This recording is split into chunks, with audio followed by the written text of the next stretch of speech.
right, and I think we are live. Hello, everyone. Welcome, welcome, welcome. Let me know if you can hear me. My mic is a little far away. Let me bring it closer. I think we are all set and ready to go. Let me put my phone on mute. Yes. Hey everyone, welcome, welcome, welcome. Thank you for joining me on this Saturday evening. I have a great guest here with me today. My name is Kadia Francis, and this is a Digital Insider AMA. And if it's your first time here, AMAs really Ask Me Anything. And our Ask Me Anything series is where I invite people to come in who are experts or specialists or have specialized knowledge in particular areas that I think the audience would find interesting. So you can ask them questions. They can tell you what it is that they do, how they do it, give you tips, give you advice, and you can ask them questions. So that's what we do on our AMA series. And this week, today, I have Cherie Williams here with me. Because let me tell you about Cherie, let me tell you about Cherie. Let me tell you why Cherie is special, why I think Cherie is special. I learned about Cherie from Ingrid Riley. Big up yourself, Ingrid, anyway. You're there. That's how I learned about Cherie from Kingston Beta. Cherie can correct me if I'm wrong, but I think she won a pitch at Kingston Beta. And that's how I came across Cherie. And I was interested in her whole vehicle concept. And she's going to tell you about vehicle when she comes on. But what I've noticed, and I had the pleasure of interviewing Cherie before she boss, right? I interviewed her because I reached out after seeing her pitch. I was like, okay, this is very interesting. So I wanted to talk to her about this new thing that she had coming on the market. And, we talked about her marketing strategy, that kind of thing. But I have seen Cherie go from, I'm just launching this thing in this market and, struggling to get this thing launched and then launch. And then since then, this is her. Since then, she did everywhere. Every time I go on social media, I show you that on my feed. She talk somewhere. She present something. She give some speech. She pitch somewhere. She win pitch. I mean, she's zigzagging all over the Caribbean doing all of these things. And I'm like, how are you doing this? Because we know how it is in this market, in the Jamaican market, right? It's usually the same kind of people you see everywhere. The same kind of thing. And so when I'm seeing her, I'm like, how are you doing this? How are you ever? The last time I saw it was at Tech Beach. And I'm like, Tech Beach? How did you? Girl, we need to talk. We need to have a conversation about how you're doing this. And one thing I noticed, and I don't know if this is intentional on her part, but one thing I noticed about Cherie is that the more she talks and the more she's out there, is the more opportunities that seem to be coming her way to be out there even more. So I'm like, is she pitching for funding or is she actually pitching for opportunities and visibility? And I'm like, even if that's not intentional on her part, that is exactly what is happening. And I want her to tell us how this came about, if it is actually intentional, if my marketing spidey senses are correct and this is an intentional thing on her part, and how she's doing it, so you can also learn how to do this too, because it's the first I'm actually seeing somebody do it that way. Their marketing is to pitch so they can be seen, so they can build relationships, and so that can benefit their startup. And I just think that's genius. So who is Cherie? She's an entrepreneur. She was a CPA before, so homegirl's smart. Okay, she know numbers, just smart. Okay, and she's a visionary entrepreneur. She's a strategist and a woman empowerment advocate, right? She's also a youth advocate. She's Jamaican, right? But she has lived in the United States for a while, and that's actually where she started her accounting practice over 17 years. Or she left here at the age of 17. And she's a family woman. She's married. She look good. She have children, but she look good, right? Every time I was like, you know, God must not love me. Father say, I don't understand how this lady have children and look like this.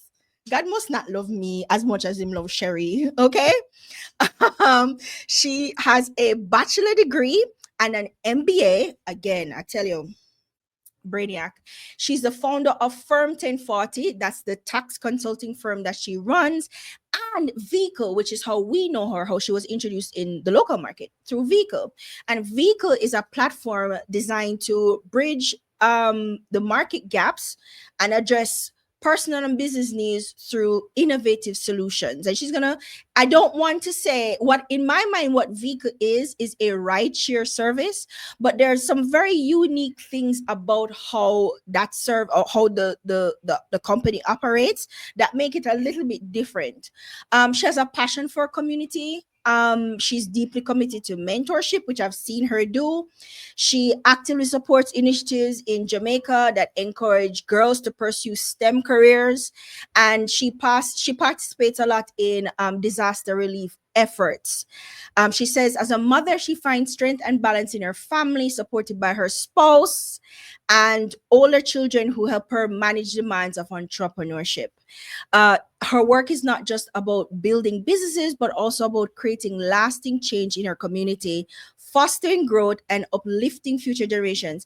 And it's interesting because I remember Cherie, the first time we had a conversation, she said to me that it was about community because she first identified the issue that Vico is solving through community, realizing that there was a community issue here and she wanted to address it. So please help me welcome Miss Cherie Williams. Welcome, Cherie. Hi, I am Kadia. so happy to have you here. Thank you for that warm and intriguing introduction. Right. So this is the, I think it's the second or the third time we're having an opportunity to talk. So we're just gonna jump right in. Yeah, Can you tell us a little bit about Vico? What exactly is Vico and how did the idea to launch Vico come about? yeah, sure. And I'll take you way back, right? Way back, right? Way back. So growing up in the inner city, I had a passion for always wanting to help the locals. So once I migrated, doing whatever I could to help the locals, I would do it, right? And so renting cars was just one of the ways that I would support them. And I found the renting of car from locals to be like really inefficient. It's outdated. Sometimes I would end up getting a car I don't like. People don't have the proper insurance, you name it, problems, right? And then this one particular year, I couldn't find anyone locally because no one knew of someone renting. And I had to rent from the airport. And it was worst, the worst car rental experience I've ever had. And so that's when it clicked to me that I need a better way to do this, technology wise, so I can rent cars from locals on demand.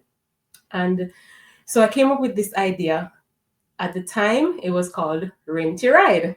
So that was the name of the company before it changed over to Vehicle. So Rent Your Ride, back then, we launched in 2020, so about 2 weeks before the pandemic.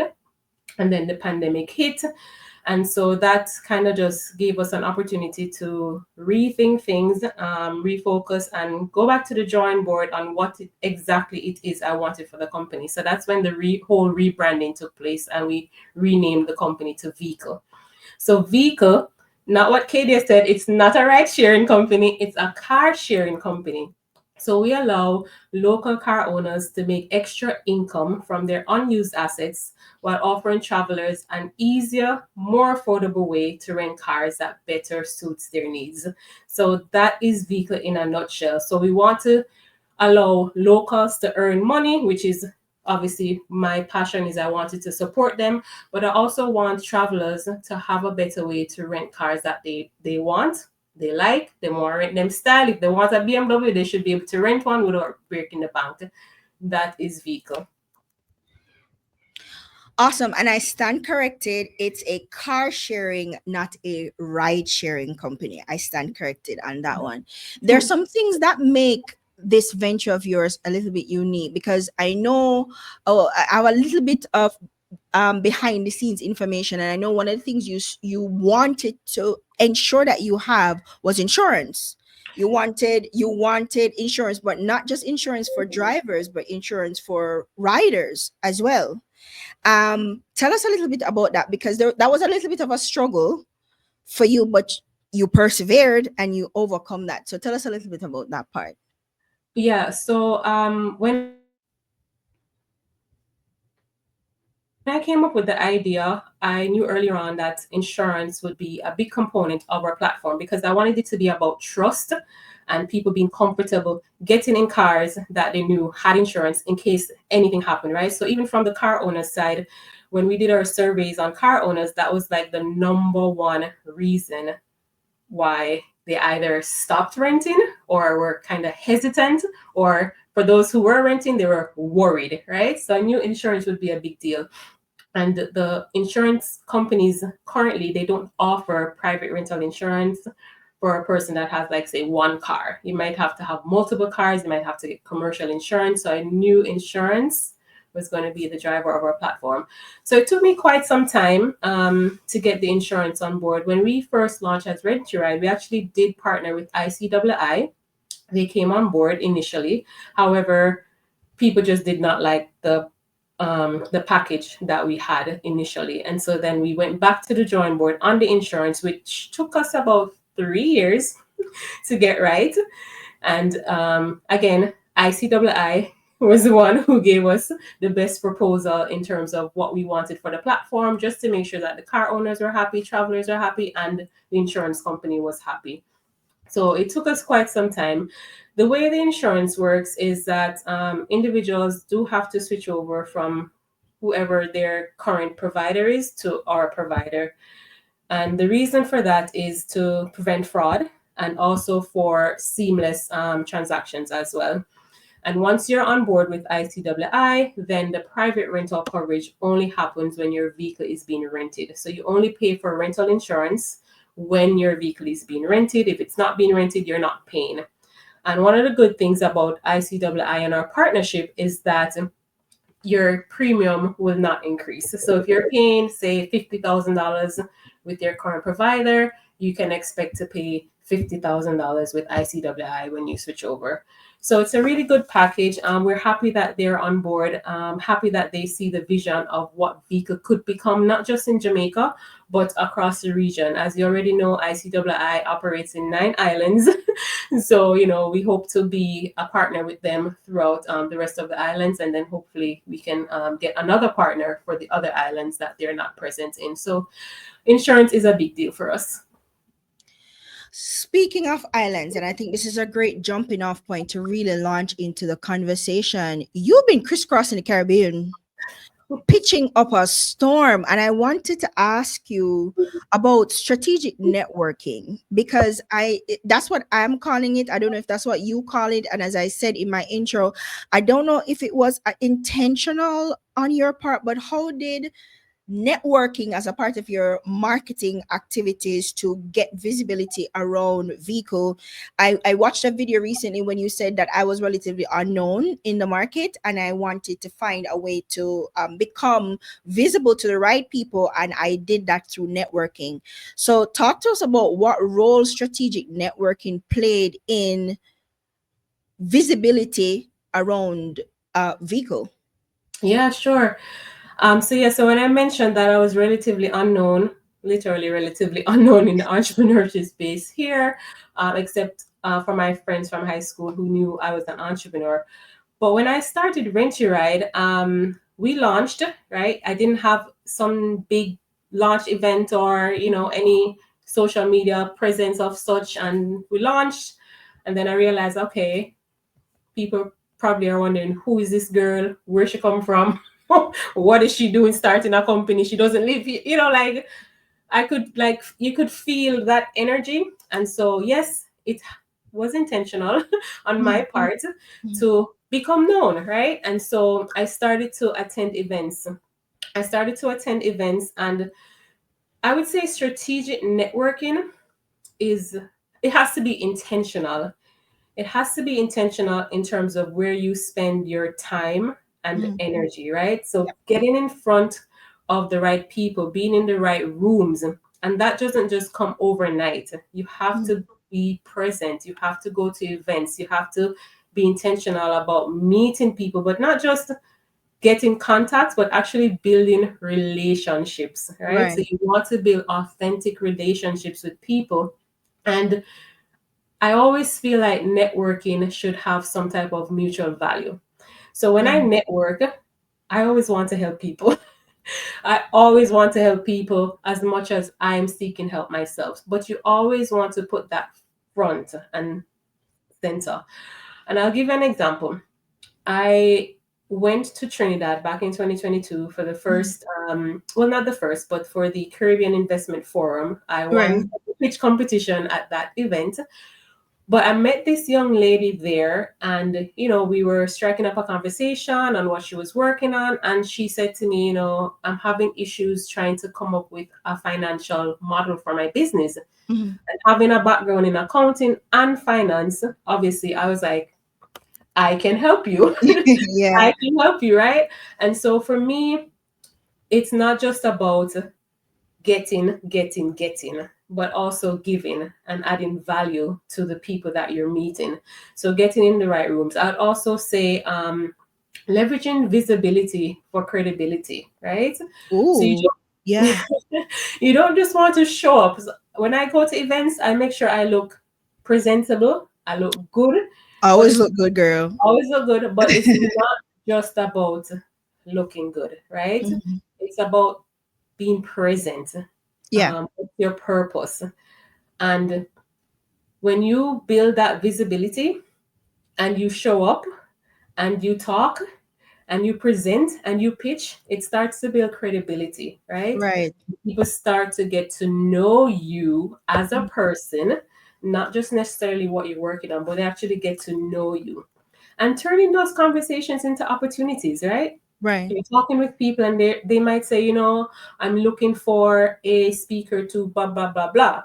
Okay. You want to put yourself in front of those conversations. So you want Mhm. to turn conversations into opportunities. Right. So for me, it has been intentional with Mhm. who I network with, what I do. I might go to an event if I know a certain person is going to be there, I was right? just about to ask you. I wanted to pause right there. I was just about to ask you about your process of visibility because going to one or two events is not visibility, right? You're just attending an event.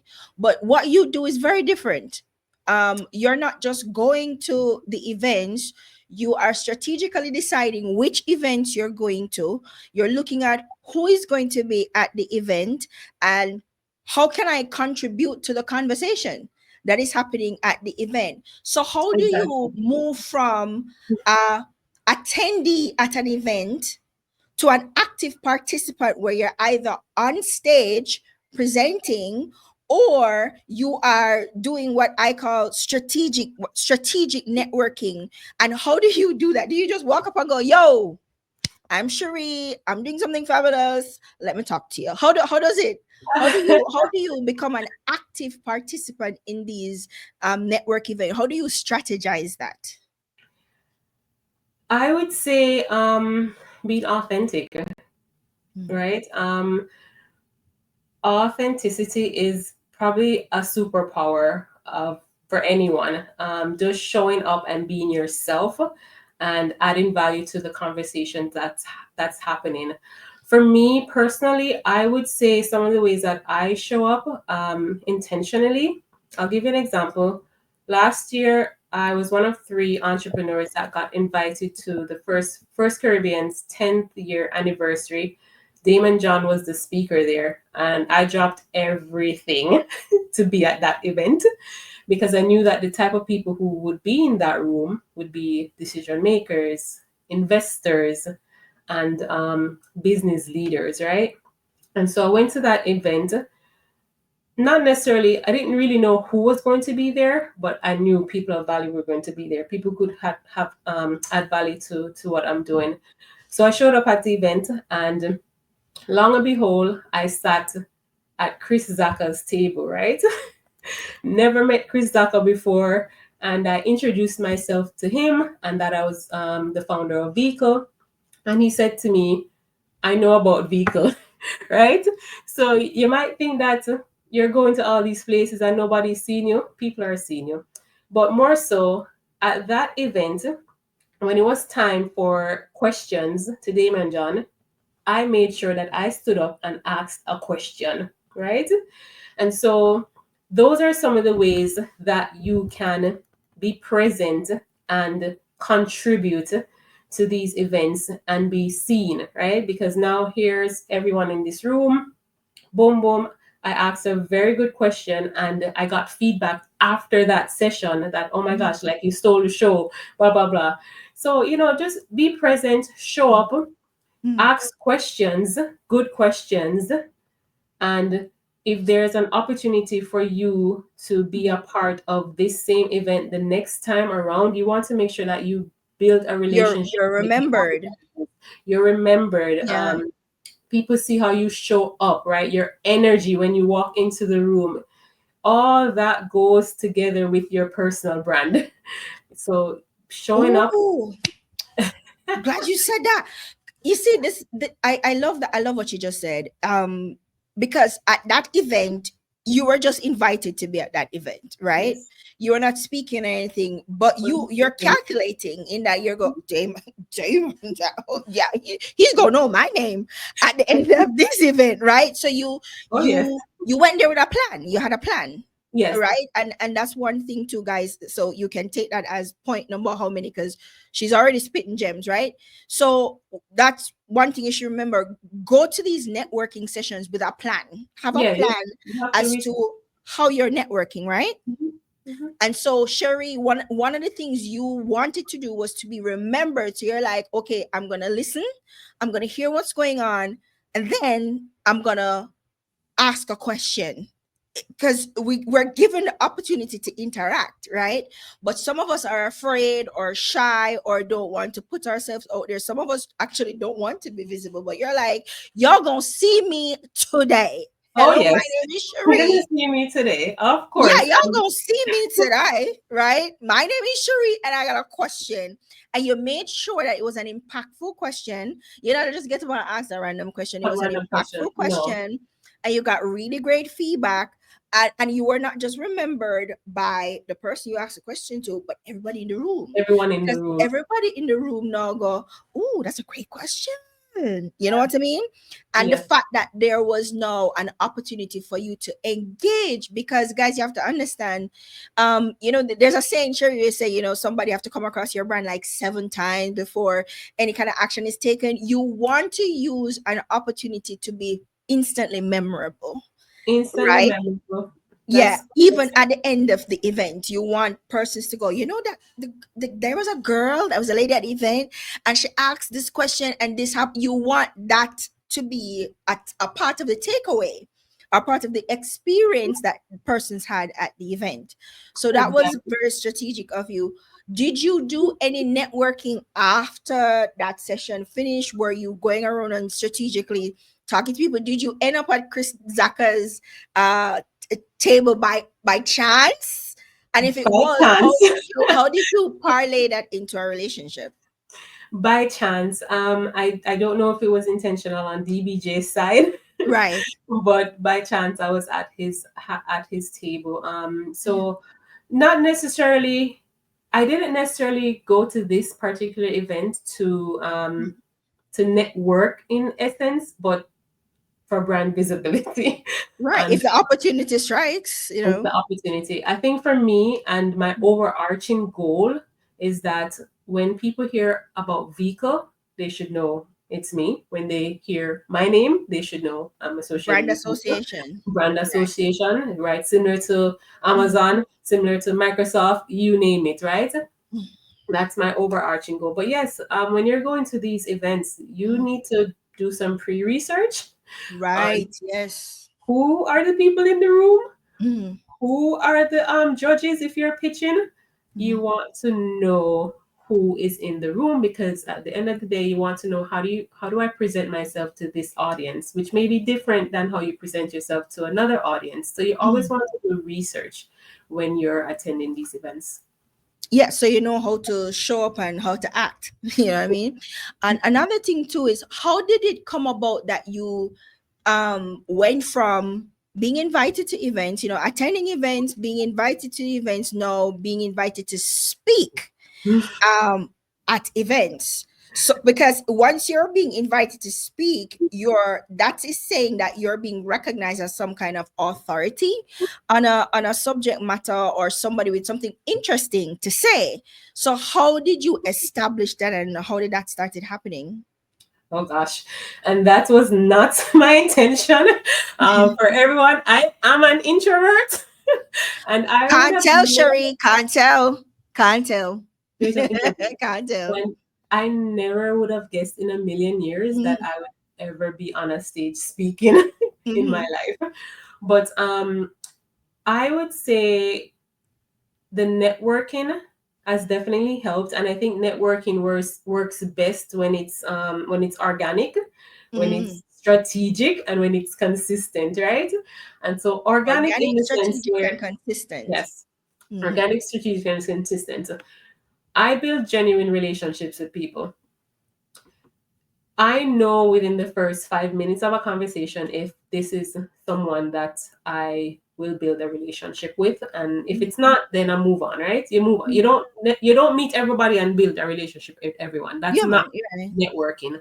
Mhm, And so I build genuine relationships with people.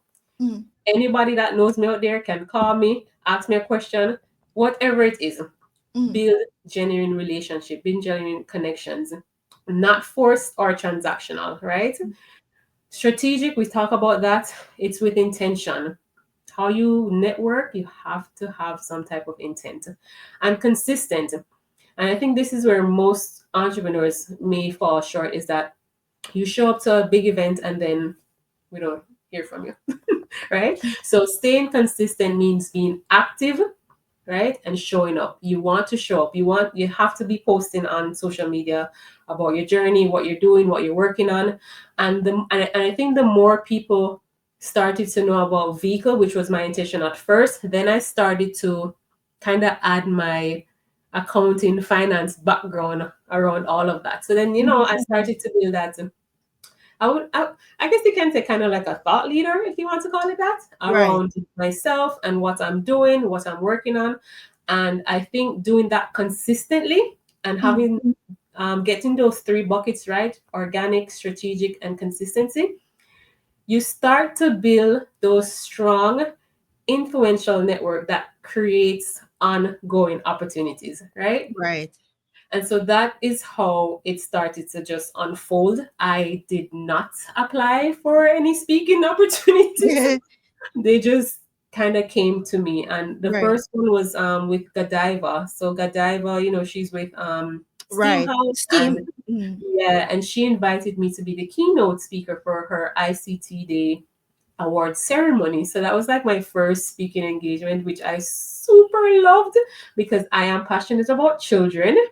So that was my first opportunity. But yeah, I would say just build genuine connections with people. Don't just build a relationship because you want something from somebody. That's Mm. not what works. Be strategic with how you network and be consistent, and you'll start to see opportunities The come your snowball. way. What came first? Was it through the pitching that people started going, "Oh, this is an interesting person. She's doing some interesting things. We want to hear more." Or did you start networking before you started pitching, or was it the other way around? I started pitching first. Mhm, So my first opportunity to pitch was with Tech Beach Retreat. So I went through that accelerator program, mm, Tech Beach Retreat, and we had like a demo day. That was probably like my first pitch. And then after that, because of my affiliation with Tech Beach Retreat and the opportunities that comes with being a part of an accelerator program, they referred me over to FinTech Islands. FinTech Island calls me up and they're like, we have this conference coming up. It's our first conference and there's a pitch going on. We want you to pitch.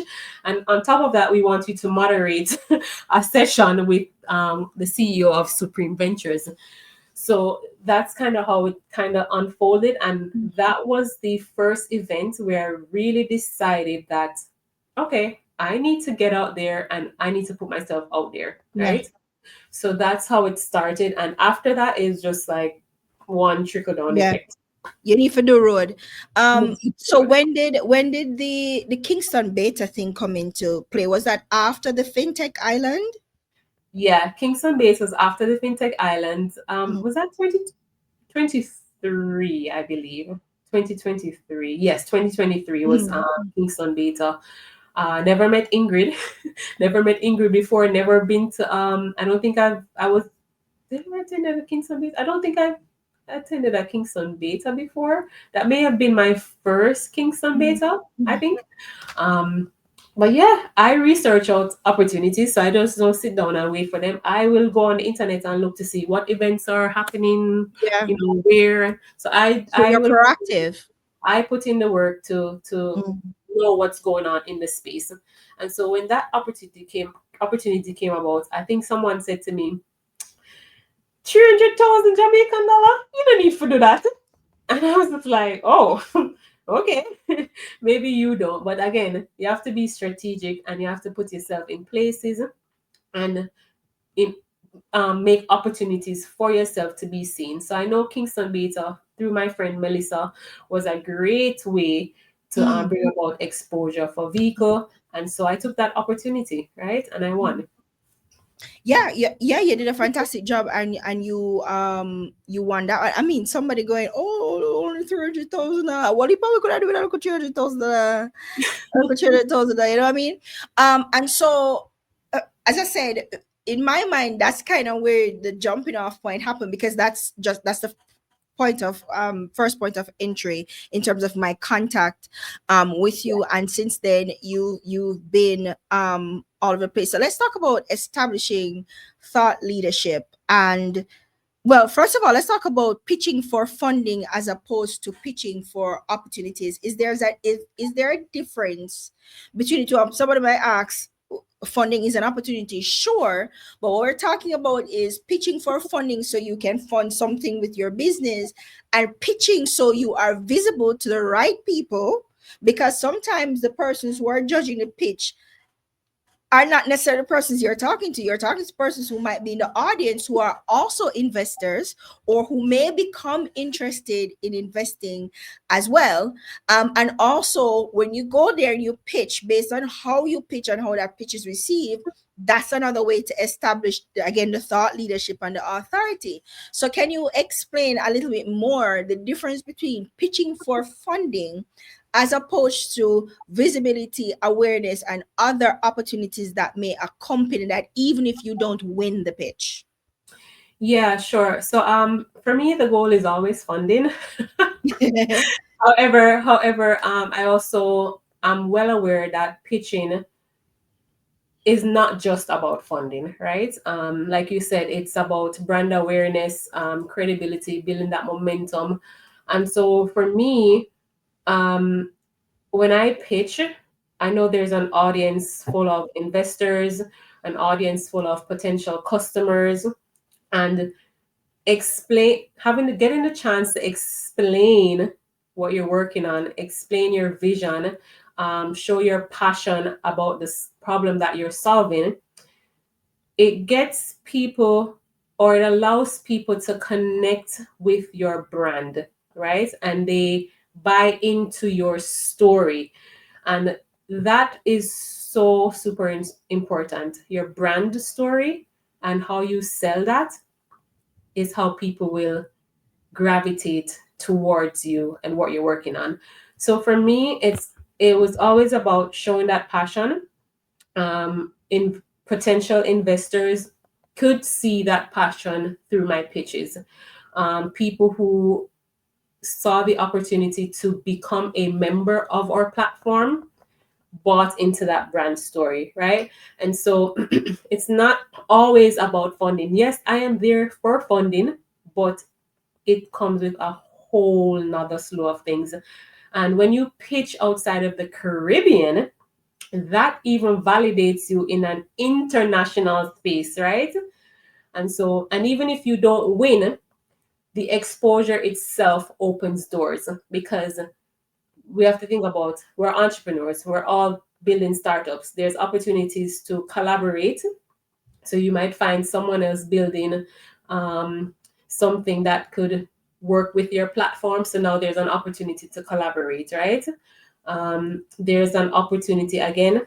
Speaking, people might say, "Oh, I love what you're working on, and I love your story. Can you share your story with an audience that's, maybe it's a school audience or whatever the case is?" So yes, the funding is always centerpiece, but there is so much more that comes with pitching that people aren't necessarily aware of, because people only think about funding. They only think about money when they're pitching, and you can't go in with that mindset. You really can't. There's so much more happening behind the scenes other than just looking for funding. And I'm glad you said that. And you talked about, building your personal brand. So for you, strategically, your own identity is tied to your brand's identity, and what you have done is turn yourself into a brand, right? So you are like the ambassador for your company. You become an ambassador for your company. So there's certain things that you have to do, certain way you have to present yourself so you look good, because if you look good, your company looks good. But a question I have to ask is, are you a different personality depending on the space that you're in? So are you a different person at Tech Beach than you are at a different event? And is that another part of the strategy, where you're presenting different parts of your personality, because that can also unlock other opportunities? For example, you have an MBA, right? You have an MBA. You're whip smart. You have a tax accounting firm. You might go into a space to talk about vehicle, and then somebody talk about tax. You go, you don't say, because guess what? You know what I mean? So is it when you're looking at opportunities elsewhere, do you look at, okay, how do I double up on, yes, I want funding for vehicle, yes, I want visibility for vehicle, but I have an existing company right now, right? And there are other things I can do, whether it's for other entrepreneurs or for investors that I can work with in certain capacities. Is your strategy that deep, or is just me? Um, so in terms of what you first mentioned, if I'm a different person, Right. nobody can tell you I am not a different person. It doesn't matter where I'm at. I am the same Cherie you get anywhere, right? My personality doesn't necessarily change. Maybe what I speak about changes, but personality Mhm. wise, no. I am completely the same person because I'm authentic. What you see is really what you get, Mm. right? Um, but in terms of, I guess that's kind of role switching now, because vehicle is completely different industry than my Yeah. tax and accounting business. Yeah.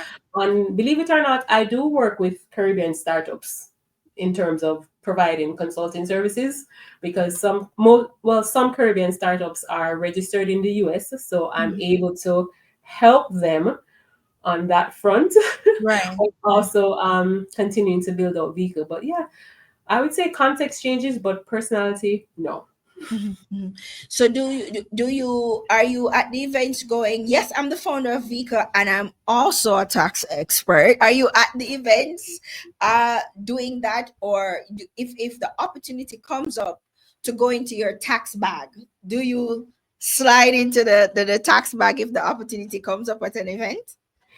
Yeah, so when I go to events in the Caribbean space, I try not to bring up that part of me, Mhm. because I really do want people to know me as Miss Fecal, as they call me, right? Right. Miss Fecal. But if the opportunity comes up where someone may have a question on something relating to tax in the US space, yes, I'm raising my hand, because again, Mhm. I want to add value to people, Yeah. right? And what they are working on.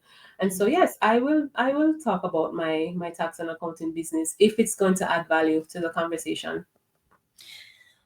Um, guys, we have a Q&A segment coming up in like 5 minutes. So if you have questions for Cherie, please drop them in the chat. You can start dropping them in the chat. Any question you have for Cherie, anything that we've not yet covered that you wanted to know about, just drop it in the chat and we're going to get to that in a moment. What if you said earlier that you were an introvert? I also consider myself an introvert, but for me, when I am on, that there's a switch that flips, right? When I know I have to come sit here and do this, or when I'm going to speak, or when I'm doing a workshop or whatever I'm doing where I have to go in front of people, which is not something I particularly like doing, I don't even leave my house that much, right? There's a switch that flips because you know you're in game mode, right? Is that the same? Is that the same for you? And how, say if I'm an entrepreneur who I don't know how to access these opportunities. I am not sure how to go about finding out about these opportunities, and I'm exceedingly not fond of going out there with people and engaging in this way. What advice would you have for me? And that's a kind of two-part question. Yeah, I know. How do I find up? Let's start with, how do I find um these opportunities? Where do I go? Should I be on LinkedIn? What do I Google? What am I doing? How do I find these opportunities? All right. So the first part of the question is yes, I do mentally prepare myself when I'm going to events. I do. I mentally prepare myself. I'm going into a space, and these are the people. And I think once I know what my intention is and what my goals are for the event, it makes it easier for me to show up, right? When you don't know what you're going there for or what your purpose is, then you might feel uncomfortable because then you don't have a strategy. So you need a strategy. You need a strategy. Um, in terms of how you find these spaces, if you are an introvert, start with online communities. Whether that's on Facebook or Twitter Spaces, where you don't necessarily have to show your face, but you can kind of get in on the conversations that are taking place, right? Also, I would say join an accelerator or incubator program. Those are super helpful. They provide mentorship, they provide opportunities, and they can make connections for you. Find ways to collaborate with others. And if it is that, okay, I've done these things, what's next? You have to put yourself out there. There's kind of no way around that. And putting yourself out there doesn't mean you show up on social media and dance, right? Putting yourself out there means, okay, I have done these three things in my community. Talk about that, right? Talk about what you're doing. Talk about what you're working on. You don't always have to show your face. A lot of people have online presence where they just maybe post carousels. Right? So they're like educating. So figure out what works for you. Figure out how you can show up in that space. Figure out how you can become that thought leader, because there are people who are not on the IGs, on the Twitters, but they're on LinkedIn, right? They're on LinkedIn and they're posting, they're writing articles.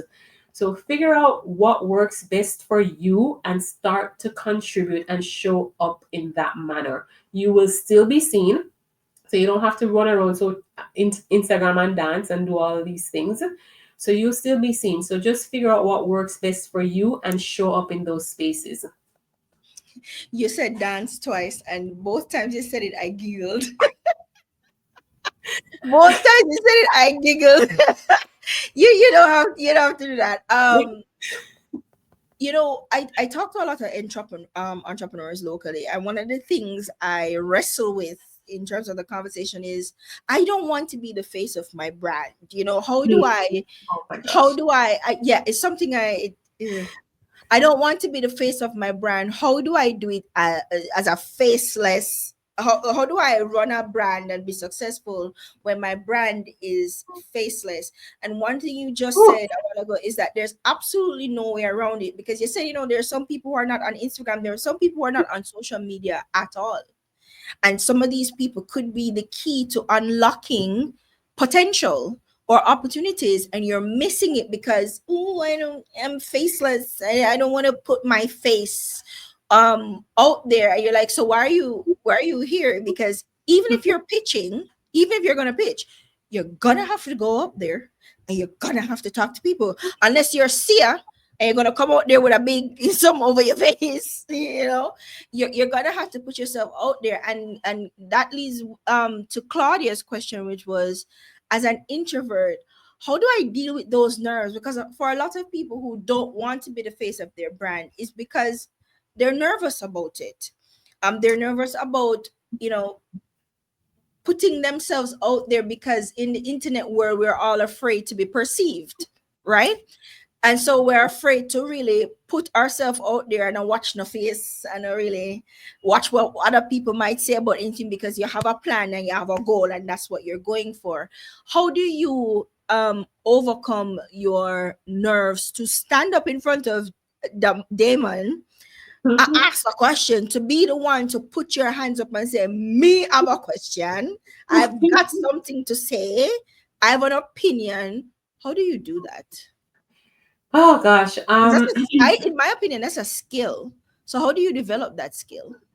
Yeah, I think brand stories sell, and you'd be surprised at how much people want to hear about your story and your Mm. journey. Cause people And fast. people fast, and they see that consistency, and believe Yeah. it or not, there are more people rooting for you than That not, those yeah. who are not rooting for you. Yeah. And I think as entrepreneurs, we have to get over that feeling of people are going to judge me. Them are gonna say this, and we're really in our heads when nobody's thinking about that stuff. Everybody have their own things going on, and you have to get comfortable with just putting yourself out there. You just have to get comfortable with it. At first, I wasn't comfortable with it. I was never a social media person. I was never on Instagram until the end of 2022. I really just had a private Facebook page. Mhm. So take it from me. If I can do it, you can do it too. But when I went to the Damon John event, I kind of had like an icebreaker, if you want to call it that, Mhm. because I actually applied for Shark Tank and I got through the Oh. first round. Oh. So I was interviewed by someone from Shark Tank about vehicle and what I'm working on. So I kind of had an icebreaker to talk about. Then I went into my question, right? So that's another skill That's too. smart. That's Yes, smart. if you can come up with like icebreakers, Mhm. that kind of gets the room comfortable, and it brings your nerves down, Yeah. and people are ready to receive what you have to offer. So yeah, you really have to be comfortable and just block out the noise. Block out the noise. Stories sell. Okay. Tell them, please. People want to connect with you on a personal level.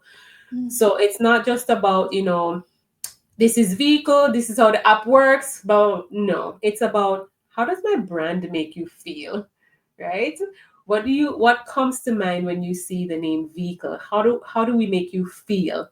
People start to engage with your brand when they feel connected to your story. And so showing up and sharing your journey just adds that level of connection with the audience that you're trying to build. I love that. Love that. I love that. Storytelling is my stock and trade.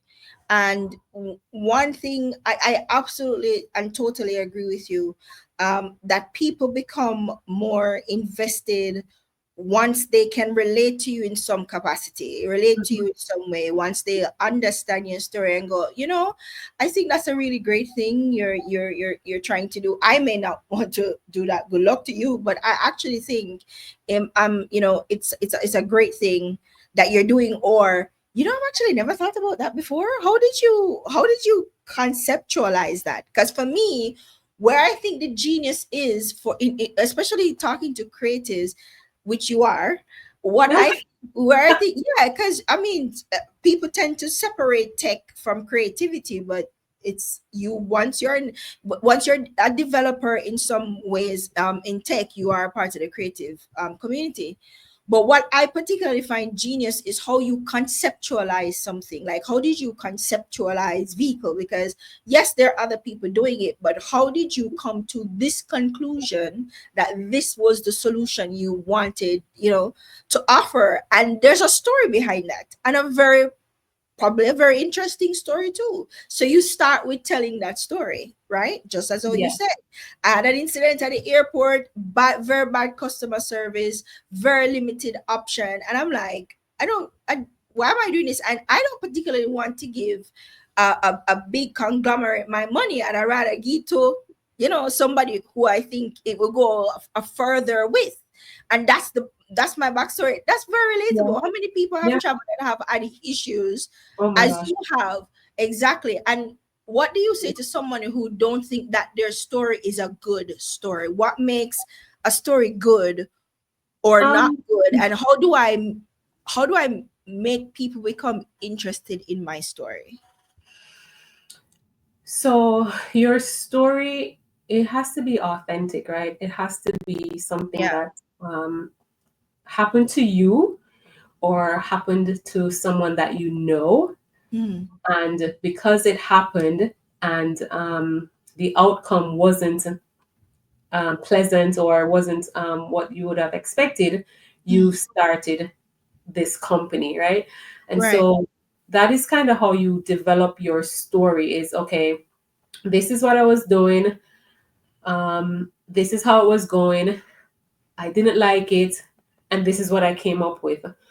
But the way in which you tell the story needs to be authentic and Mm, you need to be passionate about what you're working on. So it's not just, my mother fall down and I mm, decide to build a cane. Here is the cane, right? You really have to be passionate, and that mm, passion comes through when you're pitching, and people can see if you're passionate about what you're working on. So mm, all of that has to come together because people will build companies that nobody needs. Nobody asks them to build these companies. mm. Investors will see that out the back, like, okay, who Who told you asked that? you for this? Who told you that we needed this, Yeah. right? Exactly. So, Who's and this for? when you're pitching and you're telling a story, Mm, immediately that story grabs your audience's attention. yeah. So that's how you grab their attention first, and then you can talk about the rest of the things that you're working on in terms of numbers and market size and all of that other stuff.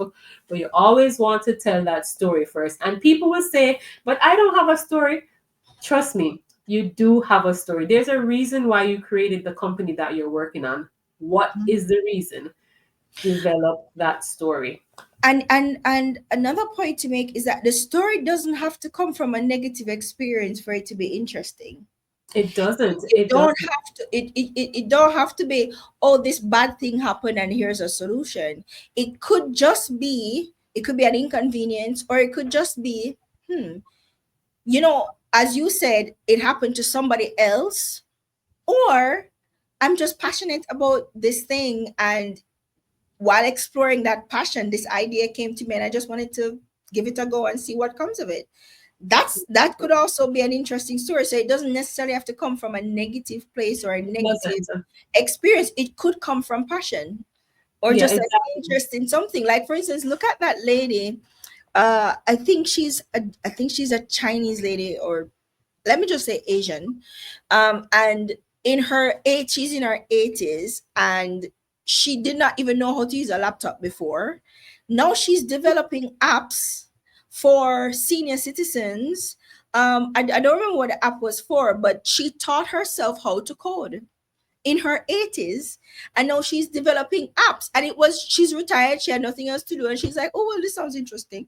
So it came from a place of a developed interest that she had and time, and she's like, hey, what's worse that could Be- happen? That's an Being, interesting yeah, story by itself. by itself and being of that age, she already knows the challenges that that particular age group is having, right? So there is a story there to tell. For Yeah. sure. Claudia says, after putting yourself out there, have you had any negative feedback Or how do you deal with rejection? Oh, that's a good one, Claudia. How do you deal with rejection? How do you bounce back from rejection? First of all, have you had any rejection? And if you've had rejection, how do you deal with that? Because sometimes that can knock you in your soul. You know what I mean? What do you do? Yeah, I'm very thick-skinned, I would say, and the way I don't look at it as rejection because you're never usually rejected. Mm, It's always more so that it's too early. You don't have traction. Come back to me when you have traction. Let's talk mm, again. Um, it's always that type of conversation. It's not necessarily always, oh, them reject me, them not like my idea. It's really not always about that. And sometimes you don't pitch well. Sometimes you need to go back to the drawing board and refine your messaging and how you show mm. up and how you pitch. It's a whole lot of other things than rejection. Yeah. And even if you feel it as rejection, then you need to do some introspection and think about how did I show up? Is there something that I could do better? What was the feedback? I take feedback very well. So that's one thing you need to learn is how to take feedback. Mm, Feedback very well. Listen to the feedback that you're getting and refine. I think after my was it Kingston Beta? I can't remember. It was Kingston Beta. I got feedback on my pitch, and I went back to the drawing board and redid my pitch, redid my slides, and came back even stronger than mm, before. Right. And so it's not always about rejection, but is what can you learn from the experience so that the next time it's even better. The next time you maybe get build a few relationships because now you're polished and mm. people see their passion, people see the improvement that you've made, and you take that to the next level. So it's I wouldn't say it's rejection. It's more about refining and listening to that feedback and coming back much better. And not taking it personal, because as you said, so it's not necessarily, oh, we hate your idea, it's terrible. Sometimes the idea is not as refined as it could be. It's not And as if if it's not as refined as it could be, it could also be that you are not properly representing the idea, because that has happened, right? You are not properly representing that idea in the moment, whether because of nerves or you're ill exactly. prepared or whatever. And so they're like, you're not ready. And if you're not ready, then you're just not ready. And so It's just not sometimes you need to ready. separate yourself and really um think about, what did they actually say, not what I think they said. What Yeah, did they actually say? What were yeah. the words that they actually, did they say, I hate your idea, it was stupid? Or did they say, It's I never don't that. think you are ready for market? What did they actually say? And then Exactly. you take that and you go back to the drawing board with it. It's not always a personal attack. And then Attack. It's sometimes not. when you love something so much, this is your baby, this is something that you've worked and you're passionate about, for somebody to go, I don't think you've done enough work on this. I don't think you've done enough work on it for me to put my money in it, because I don't think it's ready. You Yeah. you feel upset by that, but what they're really doing is actually encouraging you to work on it some more Well, and come back. exactly. So you really have to, not what you think they said, or what that imposter syndrome sometimes in your head is telling you that they said, or that little negative voice in your head. But what was it that they actually said, and how do I um put that into action to better myself? Did you want to say something? No, I was just gonna mention that what I've seen from my pitching experience and pitching with other entrepreneurs is that they're not prepared. They're not prepared, whether it's with how they present, whether it's their slides, whether it's answering questions. They're not prepared, and you need to be prepared. If Mm. you're pitching for funding, pitching for visibility, brand awareness, whatever it may be, you need to show up prepared. I'll just leave that. Yeah, and sometimes you think, oh, this is my slides are the bomb. They're pretty, they're nice, they're things flying all over the place. But if you're not connecting if what you're saying, if you're messaging, if your brand story, if you're not connecting with the people, because these are people too. These are people with their own feelings and ideas and thoughts about things. And if you are unable to connect with them, you're not going to get the kind of feedback you want. But here's an interesting question from Gabriel. Gabriel says, how do you arrive on time or before for your engagements in Kingston? Calculating being stopped by the popo. Yeah. This must be somebody that watches my stories on What IG. else do you calculate time for? What was happening in your story, Cherie? Because what's her That was from Gabriel. name? Gabrielle. I forget look up Gabrielle. Um, interesting. No, because I'm usually like I get pulled over a lot. I get pulled You over do? a lot. I do. And I You're started Speedy showing. Gonzalez, Cherie? No. Trust me. If I turn the corner and there is a police, I am getting pulled over. Is it because of the type of Guaranteed. vehicle you drive? What's happening? It could be the type of vehicle. It could be, but I just always so that's somebody that watches my stories. But how do I arrive on time? I usually leave the night before. So she asks me because she knows I probably live outside of Kingston. So I usually leave the night before, or probably several hours before the event starts if I'm leaving the same day. Mhm. Carrie Ann says, I'd love to know more about how you intertwine the Shark Tank experience. How did you use that to break the ice? She want to know what it is say today, man, or the man, to break that No, ice with Shark Tank. I actually wanted to highlight that Caribbean startups are also being considered for Shark Tanks, and it's just not US based companies. So Uh-huh. that was kind of like, in a sense, making him feel good about his Yeah, brand, that's complimentary. Yeah. right? So complimenting him on that because Ooh, look at us being inclusive. he was in Jamaica, so I wanted to, make him aware that look, hey, I'm a startup. I applied and I got through to the first round. So kudos to Shark Tank, right? So that's kind of how it started, and then Right. I asked my question around. My question was Started around. with something complimentary.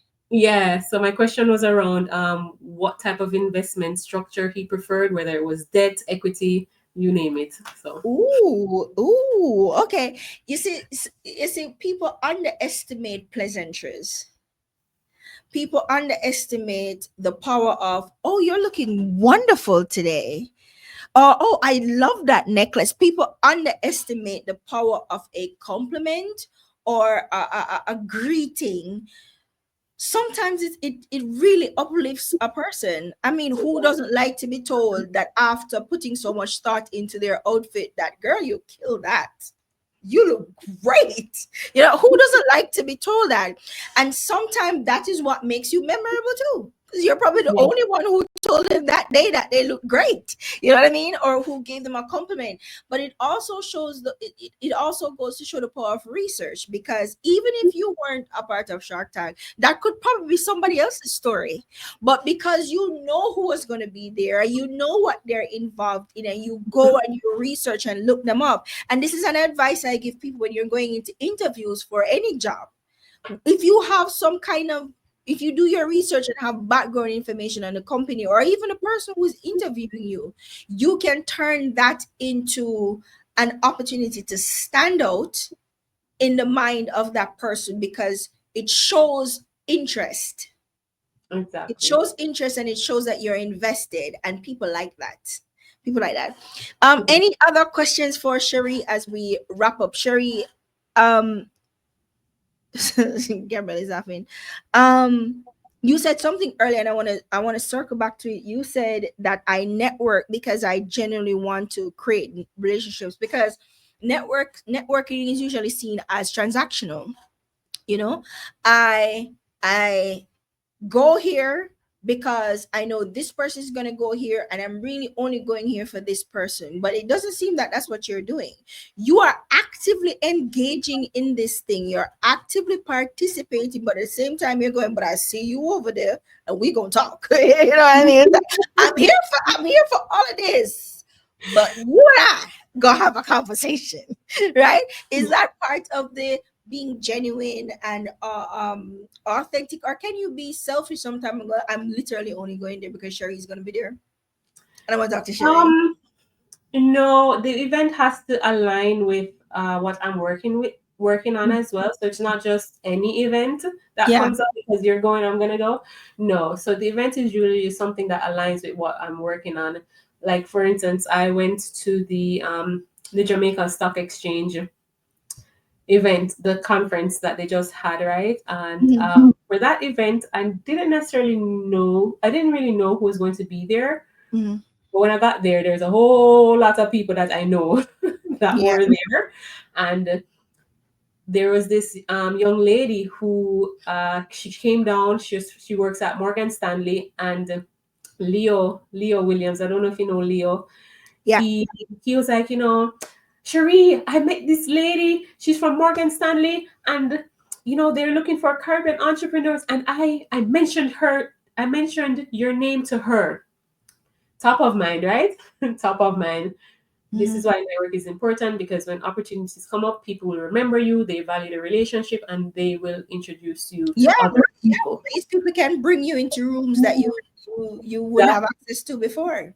exactly. And so now here is Latoya. She was on a panel discussion with JMMB and Mm. NCB around entrepreneurship and Mm. capital and investing in startups, right?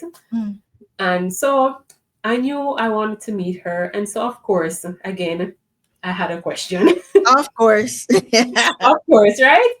So, made sure I got up, asked a question, and then afterwards I connected with her, and I actually just met with her this Monday. So, it's, sometimes, yeah, you might not know who's going to be there, but then once you know who's in the room, you need to be on your toes. You need to think fast. You need to always have a pitch in your head. You So always need to anytime have you do it. your pitch in your head. You always have to be on 10. You have to be ready all the time, because you just never know, right? Mm. And so I don't necessarily just go to events because somebody's going to be there. It has to align Mm. with what I'm working on. And when Mm. I go there, I'll always scout out who is there if I don't know before. So, Yeah. that's how it is. Shani says, "Do you have any books?" She wants recommendations on any books, podcasts, or other resources that have helped you on your journey, especially ones that speak to the early stages of the building. Hmm. Mm. I think my favorite book so far is called Upstart. It's called what? It's called Upstart. Upstart. Upstart. Okay. It's a book that details the early days of Airbnb and Uber, Mm. and how they went from nothing to something. And from because it's my platform is a two-sided marketplace, and so really understanding that chicken and egg problem Mm. is key to two-sided marketplaces. So that book, with Airbnb and how they started in terms of walking around to like Mm. houses and selling cereal just to raise funding.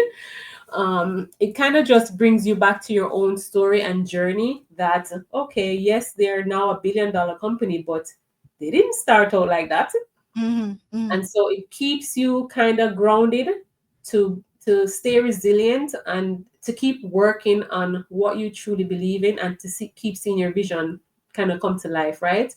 So Mm. just knowing that these companies did not start out where they're at now, they did not have the Mm. big set of funding, they actually struggled, and Mm. understanding their struggles and how they overcame their struggles was important for me. So that's a great book that I love. In terms of podcast, um, I don't listen to a lot of podcasts. I would say one of the good podcasts that I do like is the Entrepreneurial You. I don't know if you guys know of her, Henika. She has a really good entrepreneurial Oh, podcast. Anika is amazing. Yeah, Henika is amazing. So she interviews entrepreneurs like worldwide. Yeah. So if you ever want to know other people's journey outside of the Caribbean, so to say, that is like an excellent podcast to listen to. And she's one of us, right? She's a queen. So I would suggest her podcast. Yeah, definitely. I think it's called the Entrepreneurial Which you You, know you. Mhm. and she has interviewed some amazing people, Amazing as you people. said, the world over. And Henika was the first person, that was the first bit of advice Henika actually gave me when we first met. She's amazing like that. And she's like, be genuine in your efforts to build relationships. Don't build relationships because you want something from people. Be genuinely interested or genuinely invest in what it is that they are interested in. Because there's one particular relationship that she nurtured in that way, and it has really opened some major doors for her. And that's one thing she talks about all the time. Do you guys have any other questions for Cherie? Cherie, I hope what's this was helpful. oh, this was amazing. What other advice do you have for um new entrepreneurs that are, coming onto the scene? Um, because one thing to note is that you're not just you don't just go to in-person events and do things. You're very active online as well. You are very you communicate and you're talking a lot online as well.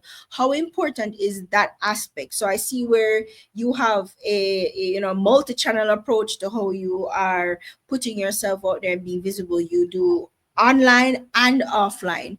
How important is that online space to kind of supplement what you're doing when you're going out into the world to do things?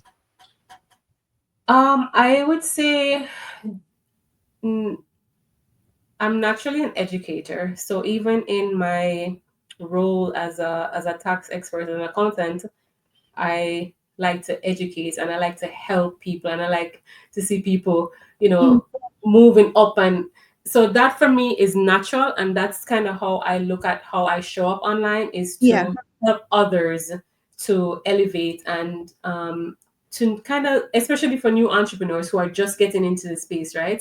Mhm. Educating them on insights, financial insights. So kind of, I don't know if I do much financial stuff.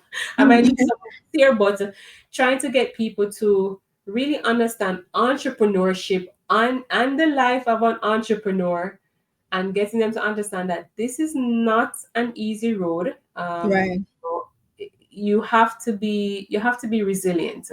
Mm. You're going to be knocked down more than you're pulled up, And and dragged. you have to be able to pick yourself up off the Yeah. ground on Yeah. those very, very low days, because we all have them. And so why people might say, oh, she's living her best life. Cause No. you make it look easy though. You're always fabulous. You show up to place looking fabulous. You take picture with bare excitement. People, yeah, go on. You but it's not do always things. but it's not always like that. And I share Yeah. more of my journey on my stories than I probably do on my feed. So Mhm. I've had down days and I've shared those down days, right? I've Yeah, shared those you recently shared one about a feedback you got yes, about your website being down. I remember I yes, saw that. Yeah. yes. I And I shared was that like, that's on YouTube. brave because I don't know if I would ever respond that way. I was like, that's very brave. I was like, I was there going, girl, you better than me because me that probably just go ball in a man corner. Shamir says, it's so hard to start. Any advice in getting out the blocks? I know my advice would be get out the blocks. You said it earlier, Sherry. You said consistency. And for me, that's the shortcut. The shortcut is actually being consistent. What would your advice be, Sherry? Well, you don't know unless you start, right? So you don't know what you don't know unless you start. And And learn. so even if you don't have everything figured out, and I'll bring it back to vehicle. I don't have everything figured out. We No entrepreneur does, right? And once you understand that you don't have to have everything figured out, but you That's do it. need to start so that you can start to figure out everything. Make sense? Make Um, perfect sense. so you just have to start. You just start, figure it out along the way. Yep. That's great advice. You actually don't have to know every single thing to start, because I'm sure, Cherie, when you launch vehicle and you are now actually having people use your product, that's when you go, okay, this is not going to work. There's set up here, so I'm going to have to tweak this. I'm going to do this. And you won't know that A mess. unless you put it out there. And don't be And you, afraid to put it out there and have it fail, and you have to go back and do it again and bring it back out there. Don't be afraid of ah, that as well. As I said, consistency is the only shortcut. That's the secret. That's the hack, right? No matter what anybody else tell you, consistently showing up and putting yourself out there. Also knowing when to just quit it. 'Cause sometimes your idea is just rubbish. And I'm sorry. I'm sorry. Sometimes the idea is just rubbish. Ain't no fixing it. Ain't no fixing it. Gonna fix it, honey. Move on. you know. But again, you're not gonna know that unless you start. Unless I you start. wouldn't Yes, say, Shamir all says right, it's easy so to be scared of the some, unknown for sure. all right, so this is before you decide that you're going to build a company or a startup, Mm. you need to do some market research. You need to do some Girl, validation that's a whole testing. different conversation altogether. If I was to say, if you then that's how you know, But I wouldn't be as harsh as Kadia. no, but that happened with me. That happened with Ideas, me. That's how I know that my some of my ideas were just hot garbage, and I didn't know until I tried it, and it just wasn't. No matter how much yeah, I tried it. exactly. But you Mm. tried it, right? You I tried it, tried. which Yeah, means you got some experience, and then you can try something else which you already know. Okay, I did it that way the last time. This time around, I'm not going to do it that way. yeah. So failure is a stepping stone to success. So yes, your Fail might forward. idea might not be great, no, but Mm-hmm. the fact that you took the step, took the risk, Mm-hmm. is That's what's is like important. better than most people who haven't even started at all. One of my favorite terms in entrepreneurship, even though I absolutely hate entrepreneurship, I hate entrepreneurship.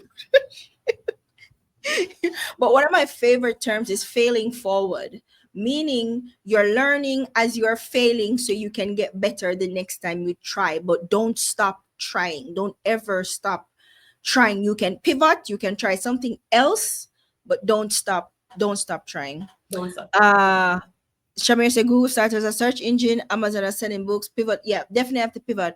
Cherie, thank you so much for being here. Cherie has never said Thank no to you. me every time I've asked her to show up on my platform. And I want you to let you know that I'm really appreciative because someone No, wants to thank speak on a you. certain stage and pass certain platform. I don't know, but look at people them. But you've never said no to me, and I've watched your progress with absolute joy because I'm like, she's doing the thing that she told me she was going to do. She's actually doing it, and I get to witness it, and I'm extremely proud of you for all that you're doing. And I love when you're showing up and looking glamorous every single time, looking even better than us. I was like, how is this possible for this lady? God don't love me. God definitely don't love me as much as he love you. But congratulations, and Thank you. looking forward to seeing more. Thank you so much, Kadia, for having me. Always appreciate you. For sure. Where can they follow you? Where can they subscribe? What do you want them to do next? Yeah, so I'm on Instagram. I am Cherie Williams. That's for my page. And then Mhm. our Vika page is just Vehicle, JustVeekle. That's on IG, Twitter, and Facebook. And then we're also on LinkedIn. You can follow us on LinkedIn as well. Mhm. All right, then. Thank you so much. Thank you so much, Cherie. Don't leave the Thank studio just yet. Guys, that was it for our AMA sessions. As I said, I told her she was amazing, right? I'm just so proud of her because she literally told me she was gonna do this in that interview I had with her. She's like, yeah, I'm gonna get out there, and she absolutely did. And why I find people like Cherie absolutely fascinating is because that that go get them mentality, that get up and I'm just gonna go out there, I'm gonna do it, is not me. is not my personality at all, and I've struggled to really do that. And when I see other people do it, I'm just like in awe of their tenacity and audacity to really just shoot, and do things. And that is what has inspired my runs since January. Well, since December, I'm like, I'm just gonna do things this year, and whatever happens, happens. I'm just gonna do things, and that's how this AMA session came about. And this is my second one. The next one I have coming up is with Jared Best Michelle. So you heard Cherie talk about LinkedIn. Jared is going to tell us about LinkedIn because he's the LinkedIn guy, right? He's going to talk to us about sales and LinkedIn in the next AMA, and that's coming up on March 8th. If you want to learn how to optimize your LinkedIn, whether it's for job opportunities, to find people who may be interested in whatever it is that you're doing, who can create opportunities for you, go and register for that one. That's also AMA. It's RSVP only. And then next week, I am doing a private session, and you're all invited, on how to apply for jobs online. Because I get a lot of people asking me all the time, do you know any jobs in this area or that area? They don't know of any. I'm like, for the last since I've decided to quit entrepreneurship because I hate it, I've been back in the corporate space, and I've not been out of a job, and that's since 2022. I've switched about 4 different jobs in the corporate space because more money, right? And I've pretty much found all of those jobs on LinkedIn, actually. And so I wanted to talk to people about how I did that, how to position yourself, some strategies that work well on LinkedIn. And then I have Shane is a Jamaican developer, and he created this really great Chrome extension that can also help you with job application, and he's going to come and talk to us about that. So I've put both links to both sessions with Jared and with Shane. Shane is next week, Jared is March 8th. If you guys are interested, please go and sign up for those sessions. If you are here, it means that you would have given me permission to add you to the Digital Insider, which is my email list. It's a really great resource. If you want to watch the replay of this and you want my detailed notes on this session, it's gonna all be in the Digital Insider, but you have to be subscribed to get access. I recently just posted the full 4 hour 2025 digital marketing strategy webinar that I had, that marathon webinar that I had, and my 32 pages of detailed notes on just about everything you need to know about digital in 2025. If you want access to that, once you're in the community, it's there. You can watch it however many times you want. You can download my notes. It's a lot of really great resources over there, guys. So I'm looking forward to seeing you in the community, and for you to be active over there, not just come over there and just soak it all in, but also, participate and share and give your feedback as well. Again, thank you so much to Cherie. And big up Gina. Gina, you know who you are. Big up yourself. And I will see you guys next week and in the next AMA and over in the Digital Insider. All right, guys, thank you so much for watching. I appreciate it. Bye.